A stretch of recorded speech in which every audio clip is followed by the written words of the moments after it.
여러분 안녕하세요. 후슈파파입니다.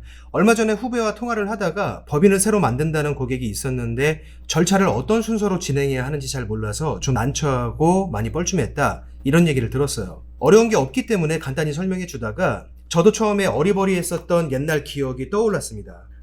내가 항상 하고 있는 일들이 처음인 사람한테는 당연히 어려운 것일 수도 있겠구나. 다시 한번 깨달았죠. 그래서 오늘의 주제로 정했습니다. 법인과의 계약 진행에 대해서는 예전에 영상을 올렸어요. 순서와 주의사항, 확인해야 하는 서류부터 일반에 잘못 알려진 상식까지 간단하게 정리를 했었습니다. 그런데 중개를 하다 보면 현재 법인이 없는, 설립할 예정인 고객들도 만나요. 사업을 시작하기 위해 중개업소에서 장소를 알아보고 장소가 확정되면 임대차 계약을 하면서 바로 법인을 만들려는 고객이죠. 공인중개사 입장에서는 아직 법인이 존재하지 않으니까 법인 명의로 계약서를 작성할 수 없어요. 우선 개인 명의로 작성한 다음에 추후 임차인을 법인 명의로 변경해주는 절차를 한번 도와줘야 합니다. 법인을 설립하는 과정은 우리 업무가 아니기 때문에 자세히 알 필요까진 없습니다만 고객이 법인을 설립하면서 사업을 준비하는 그 과정을 전혀 이해하지 못하면 고객을 이끌어주는 과정 중간중간에 자잘한 미스들이 계속 생겨요. 더구나 임차인도 법인 설립이 처음이라면 둘 다 어리버리되면서 진행이 매끄럽지 않습니다. 어렵지 않으니까 오늘 영상 참고하시고 전문가처럼 매끄럽게 잘 이끌어 주시기 바랍니다. 지금 보시는 것이 법인이 설립되는 과정을 함축한 거예요. 설립하는 입장에선 몇 가지가 더 있는데 그건 우리와 상관없고 우리 공인중개사가 개입되는 것은 1번과 2번 그리고 4번입니다. 어려울 게 전혀 없는데 주의하실 게 하나 있어요. 많은 분들이 법인 설립과 사업자 등록을 혼동해서 표현합니다. 가끔이지만 이 두 가지를 같은 것으로 오해하는 분도 계세요. 예를 들면 임차인이 계약서를 작성한 후 법인을 설립하는 시점에서 임대인에게 지금 임차인이 사업자 등록하고 있으니까 사업자 끝나면 계약서 변경 일정을 다시 잡으시죠. 이렇게 얘기해서 임대인에게 뭔가를 혼동시키거나 혹은 임차인에게 사업자 등록이 다 끝나면 연락 주세요. 그 후에 계약서 변경 날짜를 잡겠습니다. 이렇게 안내해서 법인을 처음 설립해보는 임차인이 법인 등기 후에 사업자 등록하러 세무서까지 갔다가 빠꾸 먹고 돌아와서 뭐라 짜증내는 경우도 생겨요.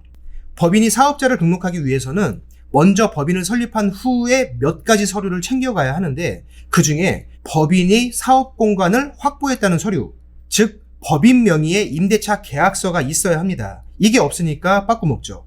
사소한 일이니까 누구 잘못인지 생각해 볼 필요는 없어요. 그냥 우리가 내용을 잘 알고 정확한 표현으로 안내를 해주면 전문가처럼 보일 일입니다. 자, 이 5가지 순서하고 법인 설립과 법인 사업자 등록이 다른 것이란 걸 알았으면 이런 케이스에서는 80% 전문가가 된 거예요. 세부 사항에서 유의할 점이 있는지 나머지 20%도 보겠습니다. 사무실 자리를 알아봐 주시거나 권리 분석, 조건 조율을 하는 것은 여러분이 전문가죠. 패스. 자리를 골랐으면 임대차 계약서를 작성해야 하는데 이때 임차인 명의는 법인의 대표가 될 사람 명의로 작성하는 것이 좋습니다. 꼭 그래야 하는 것은 아닌데 안 그러면 임차인이 추후 절차를 진행할 때 관련 서류가 복잡해져요. 임차인이 매끄럽게 진행해야 우리도 편하기 때문에 처음부터 그렇게 안내하시는 것이 좋습니다. 그리고 나중에 계약서를 한번 변경해야 하죠. 이 시점에서 임대인에게 미리 동의를 구해놓는 것이 좋습니다. 임차인이 이러이러한 사업을 할 사람인데 여기에 법인 사업자를 낼 예정입니다. 잔금 전에 법인 명의로 계약서를 한 번 더 변경해야 하니까 그때 한 번 더 부탁드리겠습니다. 이렇게요. 다음에는 임차인이 법무사에 의뢰해서 법인을 설립하겠죠. 이건 우리 업무가 아니니까 패스하고 법인이 설립되면 임차인이 법인 명의로 사업자를 등록해야 하는데 아까 말씀드린 대로 그 법인이 사업 공간을 확보했다는 서류, 즉 법인 명의의 임대차 계약서가 필요합니다. 이때 우리 공인중개사가 한 번 더 나서서 계약서상의 임차인을 법인으로 변경해 주는 거예요. 그 계약서가 있어야 임차인 측 법인이 사업자를 낼 수 있어요. 이때 주의하실 것이 있는데 확인 설명서도 법인 명의로 다시 작성하셔야 합니다. 계약서상의 임차인과 확인 설명서상의 임차인이 동일해야 해요. 제가 초창기 때 별 상관없을 것 같아서 확인 설명서를 교체하지 않고 바뀐 계약서만 첨부했다가 단속대에 행정관청에서 시정 요구를 받은 적이 있어요. 하나 더, 계약서를 새로 작성하는 시점에서 임차인이 이런 요청을 할 수 있습니다. 법인 명의의 통장에서 계약금을 다시 보내줄 테니 기존의 개인 명의로 입금했었던 계약금을 우선 돌려주세요.